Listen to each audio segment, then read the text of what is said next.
ब्राह्मण का यज्ञोपवीत यदि ब्रह्म तेज की कामना है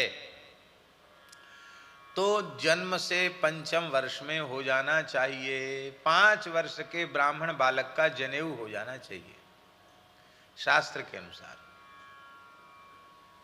ये सर्वोत्तम पक्ष है। और इसके बाद का पक्ष है 8 वर्ष और मध्यम पक्ष है 12 वर्ष और अधम पक्ष है 16 वर्ष। क्या अधम पक्ष क्या है? 16 वर्ष। और 16 वर्ष के बाद बोले वो ब्राह्मण नहीं हो सकता, फिर तो उसको पतित हो गया, वो ब्रात्य हो गया, पतित हो गया। ब्रात्यष्टोम करे, पहले प्रायश्चित करे, तब वह फिर से यज्ञोपवीत का अधिकारी है। 16 वर्ष की आयु से अधिक के ब्राह्मण कुमार को गायत्री क्षमा नहीं करती है, शास्त्रों में लिखा है। क्षत्रिय को बल की कामना हो कि हमारा बालक बहुत विशेष बलवान हो तो उसे 6ठे वर्ष की आयु में अपने बालक का यज्ञोपवीत करा देना चाहिए। वैश्य की यदि यह कामना हो कि मेरा बालक गौ और ब्राह्मण का बड़ा भक्त हो और विशेष धनाढ्य हो, लक्ष्मी की उस पर विशेष कृपा हो, तो वैश्य का धर्म है कि अपने बालक का 7 वर्ष की आयु में यज्ञोपवीत संस्कार करा दे।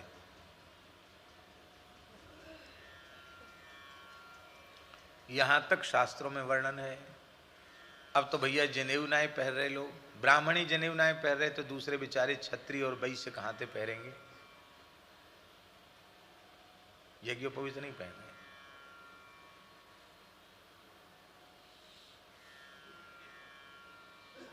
राघवेंद्र दास जी को पता होगा, गांव का नाम हम नहीं लेंगे, जमुनापल्ली पार से इनका भी जन्म शरीर का जमुनापल्ली पार को ही है। राघवेंद्र दास ब्रजवासी संत हैं ये। तो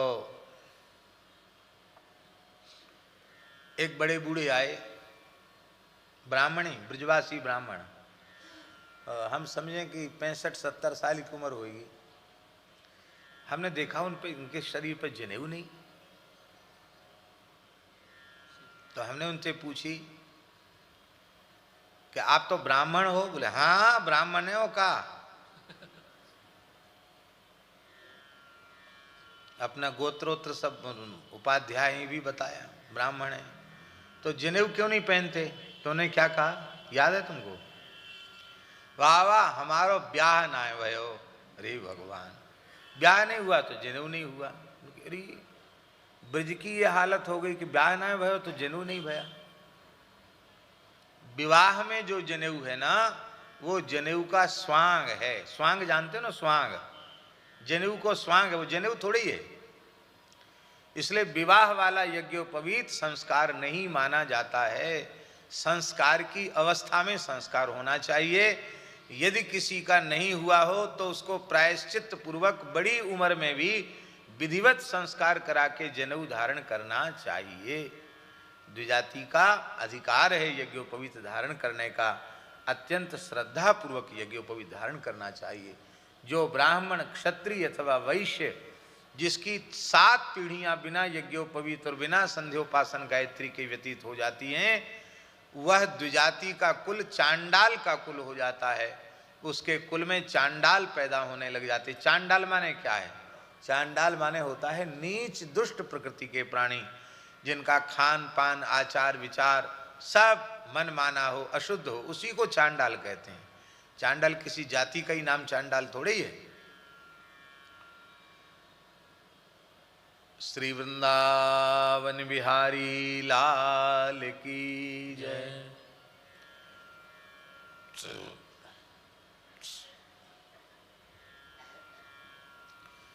तो उसको चांडाल कहते हैं। अभी भी 7 पीढ़ियां लोगों की नहीं बीती, बीत गई? अभी तो नहीं बीती होंगी शायद। इसलिए अब भी मौका है कि हम अपने द्विजातित्व को संभालें। भगवान बड़ी कृपा करते तब मनुष्य जन्म देते हैं। मनुष्य में भी हमको सनातनी बनाया, पवित्र हिंदू परंपरा का बनाया। उसमें भी हमारा द्विजाति कुल में जन्म हुआ। तो इस भगवान की कृपा करुणा को हमें ठुकराना नहीं चाहिए, इसका आदर करना चाहिए, इसका सत्कार करना चाहिए। अत्यंत श्रद्धा पूर्वक यज्ञोपवीत शिखा सूत्र धारण करना चाहिए और मंत्र जप आदि निष्ठा पूर्वक करना चाहिए। ये नहीं कि खाली बाजार से ले आए जनेऊ पहन लिया श्रृंगार जैसा, वो नहीं। विधिवत यज्ञोपवीत धारण करें, श्रद्धा पूर्वक करें। जो भी काम करो वो बड़ी श्रद्धा से, निष्ठा से, शास्त्र की विधि से करो। बाजार का खरीदा हुआ जनेऊ वो जनेऊ नहीं है, वो तो धागा है, कथरिया धागा, उसको ऐंठ आंठ के बना देते हैं, कटे हुए छोड़ होते हैं, वो कोई जनेऊ होता है। यज्ञोपवीत अपने हाथ से निर्मित होना चाहिए। अपने हाथ से बनाने वाले पूज्य ब्राह्मण देवता भी मिल जाते हैं, और ब्राह्मणों को कम से कम आजकल कहते हैं आत्मनिर्भर स्वरोजगार।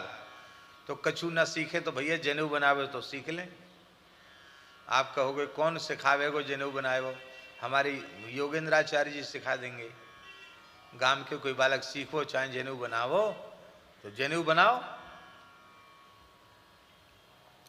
एक काशी में ब्राह्मण है मास्टर जी, बड़े पवित्र ब्राह्मण है। विश्वनाथ जी को रोज उनके हाथ का बनाया हुआ जनेऊ चढ़ता है। मंगला में सबसे पहले सेवा होगी तो उनका यज्ञोपवीत ही धारण, रोज नया जनेऊ बनाते विश्वनाथ जी के लिए। आज बना के दे दिया, कल धारण हो गया, इस तरह से देते हैं वो। साधारण ब्राह्मण देवता हैं, पर उनका सारा गृहस्थ आश्रम का निर्वाह जनेऊ से ही हो जाता है। हम तो हिसाब किताब भूल जाते हैं।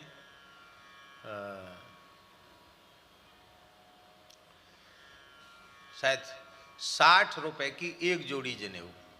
कितनी? 60-70 रुपए का एक जोड़ा जनेऊ, हाथ का बना है, बढ़िया अखंड सूत्र का। अब वो दिन भर मेहनत करें, अपने त्रिकाल संध्या भी करते हैं, पाठ पूजा भी करते हैं, और दिन भर मेहनत करेंगे तो ज़्यादा से ज़्यादा 5-7 जोड़ा वो बना सकते हैं एक दिन में। तो कितना हुआ? 7 जोड़ा का कितना हुआ? मान लो 70 रुपये लगाए तो कितना हुआ है? हाँ, 1000 रुपये दिन भी नहीं हुआ। तो हम तो ये कहते हैं कि पंडित जी आप बहुत सस्ता देते, इतना सस्ता मत दो, आप तो कम से कम 100 रुपया जोड़ा दो। अरे महाराज यही लोग कहते बहुत महंगा है, कौन खरीदे, बाजार का खरीद लेंगे वो सस्ता आएगा, इतने रुपए की एक कौड़ी आ जाएगी वो ज़्यादा अच्छा है, ये तो आप तो बहुत महंगा है। कितना श्रम होता है यज्ञोपवीत बनाने में। तो वो अखंड सूत्र का ही यज्ञोपवीत होना चाहिए और वही धारण करना चाहिए। उसके लिए सबसे बढ़िया है आप स्वयं बनाना सीख लो, और मान लो घर के सबरे बालक मिलके बनावे जनेऊ, एक बढ़िया काम हो गया। आप लोग कहेंगे कि वो कौन खरीदेगा, भैया कोई ना लेगा तो हम ले लेंगे, और हम ले लेंगे और तुमको जिसको जो मांगेंगे उनको देंगे। भैया देंगे पर उसी को जो संध्या करे गायत्री जपे उसको देंगे, सबको देंगे नहीं। वो कोई बाजार की चीज़ थोड़ी है कि ऐसी लुटा दो। ठीक से यज्ञोपवीत के नियम का पालन करेगा उसको दिया जाएगा, और नहीं पालन करेगा उसको नहीं दिया जाएगा। ये सब कार्य है। तो हम प्रसंगवश ये बात कह रहे थे, 5 वर्ष का बालक कितना बड़ा होता है? 5 वर्ष में भगवान का जनेऊ हुआ वामन भगवान को, तो 5 वर्ष को बालक कितना बड़ा हुए? आकार में कितना बड़ा होता है? नेक सोई तो हुए। तो बस इसलिए वो वामन है। बौना जैसे कुरूप होता है ऐसे भगवान कोई कुरूप थोड़े ही है। वो तो कोटि कोटि कंदर्प दर्प दलन करने वाला भगवान का स्वरूप है। करोड़ों कामदेव लज्जित हो जाएं,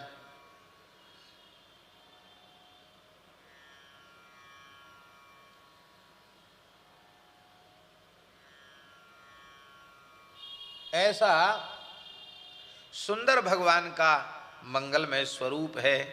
ऐसा ही आप समझिए। इस अवतार में भगवान ने मैया को दूध पियो होए और कछु दिना तक घुटरून चले भय, फिर और संस्कार भय हों, ये सब नहीं। तत्काल भगवान यज्ञोपवीत धारण करने वाली अवस्था के हो गए। 5 वर्ष के से संपश्यतोर दिव्य गतिर यथा नटः तम बटुम वामनम दृष्ट्वा मोदमाना महर्षयः कर्माणि कारयामासु पुरस्कृत्य प्रजापतिम। अब तो भगवान को वामन रूप में देख करके, बटुक रूप में देख करके, यहाँ बटुम वामनम देखा। बटुक, बटुक माने ब्रह्मचारी, वामन छोटे आकार में भगवान को देख करके ऋषियों का हृदय आनंद से भर गया और वे सब प्रजापति कश्यप जी को आगे करके और भगवान का सुंदर जात कर्मादि संस्कार भगवान के कराए। भगवान का यज्ञोपवीत संस्कार कराया गया। भगवान का जनेऊ हो रहा था तो साक्षात सूर्य भगवान ने भगवान वामन के कान में गायत्री का उपदेश किया। अब देखो, नाते में सूर्य भगवान कौन लगे? वामन भगवान के बड़े भैया। तो बड़े भैया ने छोटे भैया के कान में उपदेश किया मंत्र को। इसका मतलब है कि अपने से बड़े कोई भी हैं वे मंत्र का उपदेश कर सकते हैं, ये परंपरा है। बड़ो भैया भी गुरु के समान है, तो उन्होंने मंत्र का उपदेश किया है। बृहस्पति जी ने अपने हाथ से जनेऊ बना करके जनेऊ धारण कराया है। कश्यप जी महाराज ने मूंज की आड़बंद, जिसको मेखला कहते हैं, मूंज की मेखला धारण कराई है। और धरती माता ने कृष्ण मृग चर्म भगवान को प्रदान किया। ब्रह्मचारी सदा कृष्ण मृग चर्म धारण करके रहता है। अब तो इस समय सरकारी रोक है और होनी भी चाहिए, क्योंकि वन्य पशुओं की सुरक्षा आवश्यक है। ब्रह्मचारी को उत्तरी के रूप में हमेशा अपने कंधे पर कृष्ण मृग चर्म रखना पड़ता है। ब्राह्मण कृष्ण मृग चर्म रखता है, क्षत्रिय रुरु नाम के मृग का चर्म रखता है, और वैश्य साधारण मृग का चर्म अपने कंधे पर रखता है। ऐसी शास्त्र की परंपरा है। तो ब्राह्मण कुमार काले मृग का चर्म धारण करता है। धरती माता ने कृष्ण मृग चर्म प्रदान किया है। ददौ कृष्णा जिनम भूमिर्दंडम सोमो वनस्पति।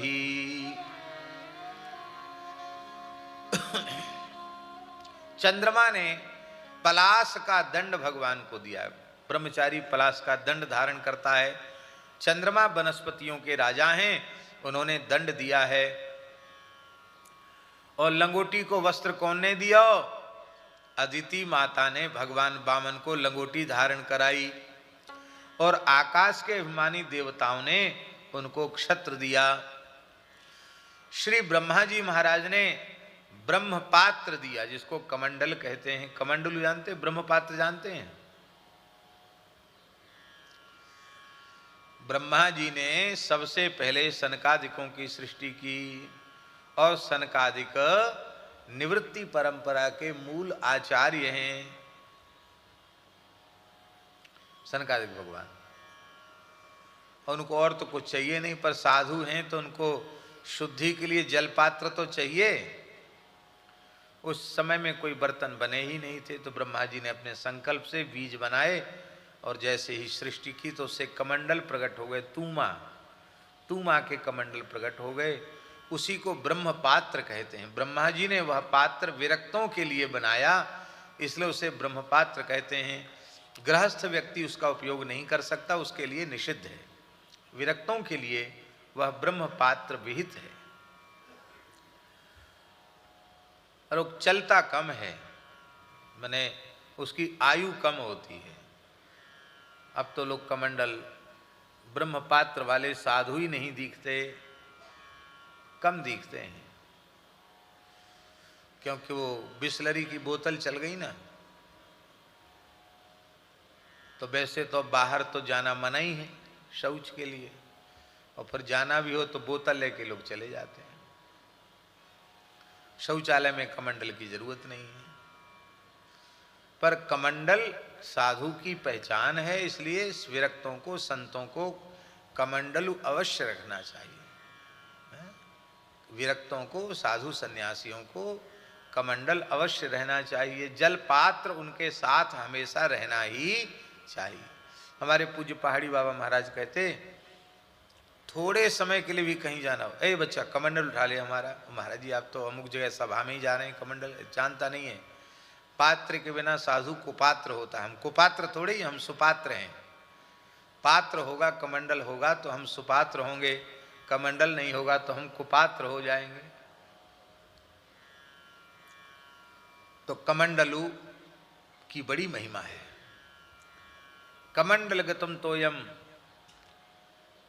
जलम दहतु पापानि, कमंडल का मंत्र है, जलम दहतु पापानि कमंडल गतोत्वथ गंगा तोय समम नित्यम जल पात्रम च शुध्यतु। इस मंत्र से कमंडल को मार्जन किया जाता है। कमंडल में स्थित जल गंगा जल के तुल्य हो, साधारण जल भी इसमें छोड़ देने पर गंगा जल के तुल्य हो जाता है। और गंगा जल हो तब तो कहना ही क्या है। तो एक अलाव पात्र भी इसको कहते हैं, तुम्बी पात्र भी कहते हैं, ब्रह्म पात्र भी इसको कहते हैं, ब्रह्मा जी ने प्रकट किया। यति पात्र भी इसको कहते हैं। और एक और नारियल होता है, वो पेड़ में होता है, ये नारियल नहीं, दूसरे तरीका का नारियल होता है, उसको लोग दरियाई नारियल कहते हैं। वो अब तो इस समय वो नारियल ही विलुप्त प्रजाति में आ गए। रमन रेती वाले महाराज जी के साथ हमने नारियल का वृक्ष देखा था, हमने श्रीलंका में, बड़ा विलक्षण वृक्ष महाराज। एक फल को तैयार होने में 50 वर्ष का समय लगता है। कितना समय? 50 वर्ष का। उसके बाद वो फिर कमंडल उसका बनता है। उसको भी यति पात्र कहते हैं, उसको भी श्री पात्र कहा जाता है। क्या? श्री पात्र। लक्ष्मी जी के द्वारा प्रकट किया हुआ पात्र है, वो भी विरक्तों के लिए, यतियों के लिए प्रकट किया श्री पात्र। उसकी भी बड़ी महिमा है। उसमें भी संपूर्ण तीर्थों का निवास कहा गया है। अब तो हमने सुनी है कि वो तो मिलना मुश्किल हो गए, अब फाइबर के उसी तरीके के बनने लग गए, लकड़ी के या फाइबर के। पर उसमें पुण्य जनकता नहीं है। पुण्य जनकता है वो जो प्राकृत रूप से जो पेड़ पर लगता है फल, और उसी में उसकी महिमा है। तो वो लंबे समय तक चल जाता है। नारियल वाला वो पक्का होता, कठोर होता है, और ये तुम्बी वाला तो फिर कुछ दिन में इसको फिर बदलना पड़ता है। इसके भी संस्कार होते हैं महाराज, कमंडल के भी संस्कार होते हैं। ऐसे नहीं कि ले आए तुमा और फोड़ फाड़ के कमंडल बना लिया। इसके भी संस्कार होते हैं। महात्मा लोग जानते हैं कैसे उसको नेत्र खोले जाते हैं। हमारे त्यागी जी है ना जटावरे, बहुत बढ़िया कमंडल, उनको सब पुराने संत हैं, सब जानते हैं कैसे कमंडल को भद्र किया जाता है, उसका मुंडन कैसे किया जाता है, फिर उसके नेत्र कैसे खोले जाते हैं, और फिर उसको उपयोग के योग्य कैसे बनाया जाता है। पहले उसको गोबर गोमूत्र भर के उसके भीतर रखा जाता है, खाली करो फिर भरो, फिर खाली करो फिर भरो।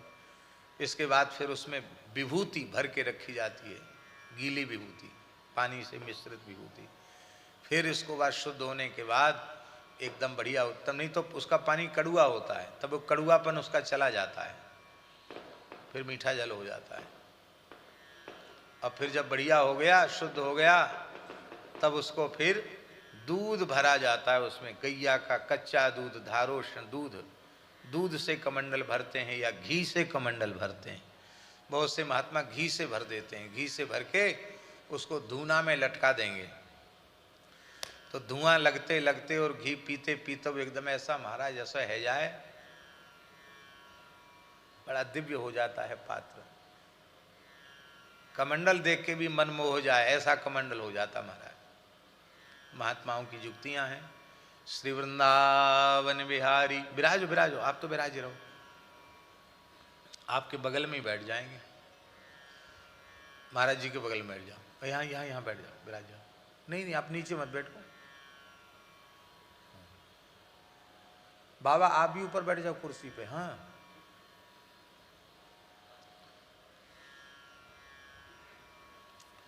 और कमंडल एक ही व्यक्ति के व्यवहार का होता है, दूसरे व्यक्ति के व्यवहार का नहीं होता है। हमारे ब्रज में विरक्त संतों में प्राचीन परंपरा में करुआ की परंपरा रही है, वो भी जल पात्र है। करुआ ब्रजरज से निर्मित पात्र, ब्रज की मिट्टी से निर्मित मिट्टी का पात्र। मिट्टी का पात्र भी विरक्तों के लिए ग्राह्य है, पर वह उनके अपने व्यवहार के लिए शुद्ध है, सबके उपयोग के लिए वह उपयुक्त नहीं है। कमंडल भी यही है, अपने उपयोग के लिए ठीक है, दूसरे के उपयोग के लिए ठीक नहीं है। एक कमंडल से सब काम नहीं चला सकते। हाँ, धातु पात्र ऐसा होता है कि धातु पात्र को दूसरा व्यक्ति भी व्यवहार कर सकता है, पर काष्ठ का पात्र हो, कठारी हो, कमंडल हो, करुआ हो, वह एक ही व्यक्ति के व्यवहार का पात्र है, सबको उसको उपयोग नहीं करना चाहिए। तो श्री ब्रह्मा जी महाराज ने कमंडल भगवान को प्रदान किया। ब्रह्मचारी को सदा कुशा का मोटक धारण करना चाहिए, कुशा के बिना वह कृत्य नहीं कर सकता, क्योंकि कुशहीना तु या संध्या तिलहीनम तु तर्पणम।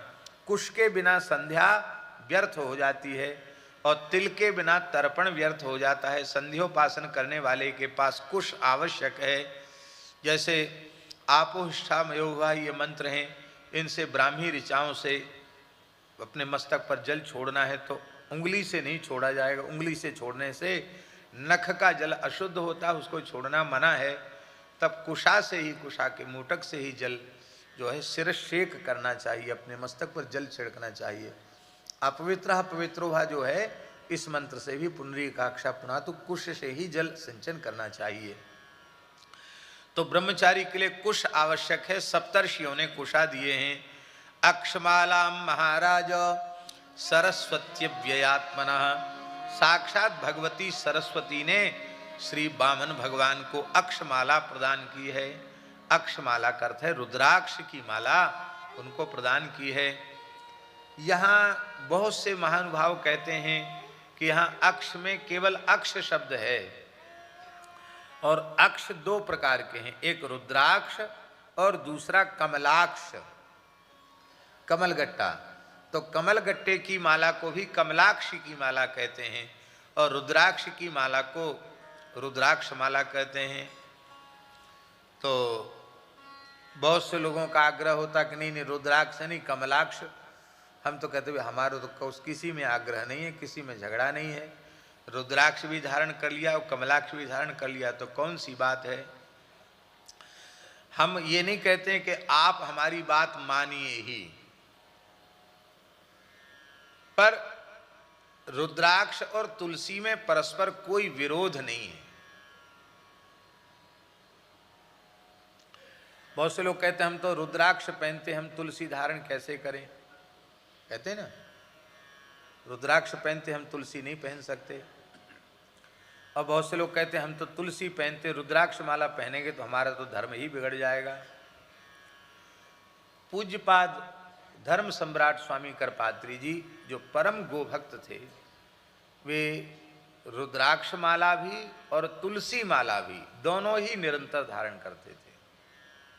तुलसी माला भी पहनते थे, रुद्राक्ष माला भी पहनते थे।